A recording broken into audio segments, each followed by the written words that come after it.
രാജ്യതലസ്ഥാനത്ത് കർഷകർ ഒരുപോള കണ്ണടയ്ക്കാതെ പ്രതിഷേധത്തിലാണ്. കോവിഡ് വ്യാപനവും ഡൽഹിയിലെ കടുത്ത കാലാവസ്ഥയും വകവയ്ക്കാതെ കർഷകർ ഡൽഹിയിൽ പ്രതിഷേധ ജ്വാല ഉയർത്തുന്നത് കർഷകർക്ക് വേണ്ടി മാത്രമാണെന്ന് കരുതിയോ? എന്നാൽ തെറ്റി. 135 കോടിയോളം വരുന്ന ഇന്ത്യൻ ജനതയ്ക്ക് കൂടി വേണ്ടിയാണ് അവർ പ്രതിഷേധമുയർത്തുന്നത്. അതായത് കേന്ദ്ര സർക്കാരിൻ്റെ കാർഷിക ബിൽ ബാധിക്കാൻ പോകുന്നത് കർഷകരെ മാത്രമല്ല, ഈ രാജ്യത്തെ മൊത്തം ജനങ്ങളെ കൂടിയാണ്. ഒരു തുണ്ട് കൃഷിഭൂമി പോലുമില്ലാത്ത ഞങ്ങളെയൊക്കെ കാർഷിക ബിൽ എങ്ങനെ ബാധിക്കാനാണ് എന്ന് കരുതുന്നുണ്ടെങ്കിൽ നിങ്ങൾക്ക് വീണ്ടും തെറ്റി.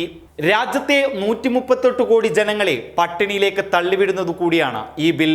Farmers empowerment and agreement of price protection assurance and farm service bill 2020, farmers produce trade and commerce promotion and facilitation essential commodities act 2020 എന്നിങ്ങനെ 3 ഓർഡിനൻസുകളാണ് കേന്ദ്ര സർക്കാർ നിയമമാക്കിയെടുത്തിരിക്കുന്നത്. സംസ്ഥാനങ്ങളുടെ നിയന്ത്രണത്തിനുള്ള APMC, അതായത് അഗ്രികൾച്ചറൽ പ്രൊഡ്യൂസേഴ്സ് മാർക്കറ്റിംഗ് കമ്മിറ്റികൾ വഴിയാണ് കർഷകർ ഇതുവരെ അവരുടെ ഉൽപ്പന്നങ്ങൾ വിറ്റഴിച്ചിരുന്നത്. ഈ APMCകളിൽ ഏജന്റുമാരുണ്ടാകും. അവർക്കാണ് കർഷകർ തങ്ങളുടെ ഉൽപ്പന്നങ്ങൾ വിറ്റഴിക്കുന്നത്. APMCകൾക്ക് വിവിധ ഭാഗങ്ങളിൽ വിപണി ഉണ്ടാകും. ഇത്തരം കമ്മിറ്റികളാണ് പിന്നീട് ഈ ഉൽപ്പന്നങ്ങൾ സംസ്ഥാനത്തിനകത്തോ പുറത്തോ വിപണനം ചെയ്യുന്നത്. കർഷകർക്ക് അർഹമായ വില ഉറപ്പുവരുത്തുകയാണ് ഇത്തരം കമ്മിറ്റികളുടെ ലക്ഷ്യം. എന്നാൽ farmers empowerment and agreement of price protection assurance and farm service bill 2020 നടപ്പിലാക്കുന്നതോടെ ഇത്തരം APMCകൾക്ക് അധികാരം നഷ്ടപ്പെടുകയും ഇടനിലക്കാർ ഇല്ലാതാവുകയും ചെയ്യും. ഇടനിലക്കാർ ഇല്ലാതാവുന്നതോടുകൂടി കർഷകർക്ക് നേരിട്ട് ഉൽപ്പന്നങ്ങൾ വിറ്റഴിക്കാനും മികച്ച ലാഭമുണ്ടാക്കാനും കഴിയുമെന്നാണ് കേന്ദ്ര സർക്കാർ പറയുന്നത്. എന്നാൽ APMCകൾ ഇല്ലാതാകുന്നതോടെ കർഷകർക്ക് തങ്ങളുടെ ഉൽപ്പന്നങ്ങൾ വൻകിട കോർപ്പറേറ്റുകൾക്ക് നേരിട്ട് വിൽക്കാം.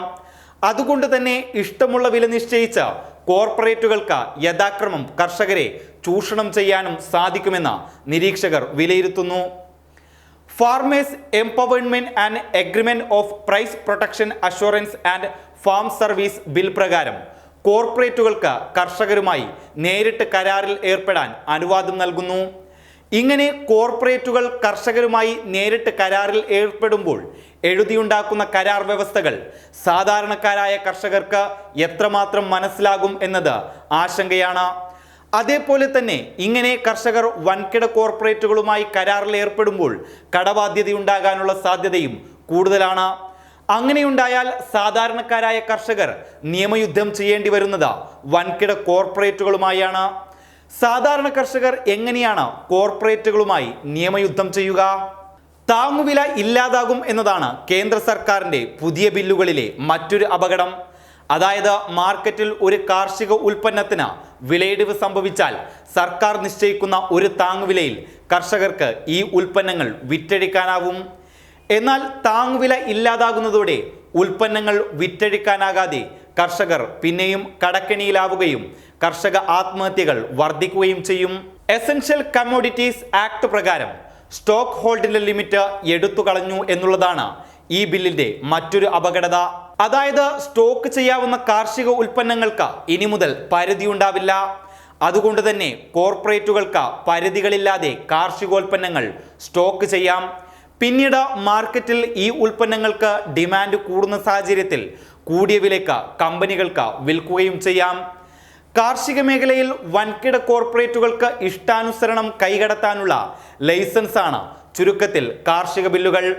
അതായത് അരിയും പഞ്ചസാരയും എന്നുവേണ്ട ഉപ്പ് തൊട്ട് കർപ്പൂരം വരെ ഇനി വില നിശ്ചയിക്കുക കോർപ്പറേറ്റുകളായിരിക്കും. അവർ പറയുന്ന പണമുണ്ടെങ്കിൽ ഭക്ഷണം കഴിച്ച് ജീവിക്കാമെന്ന് സാരം. News desk public Kerala.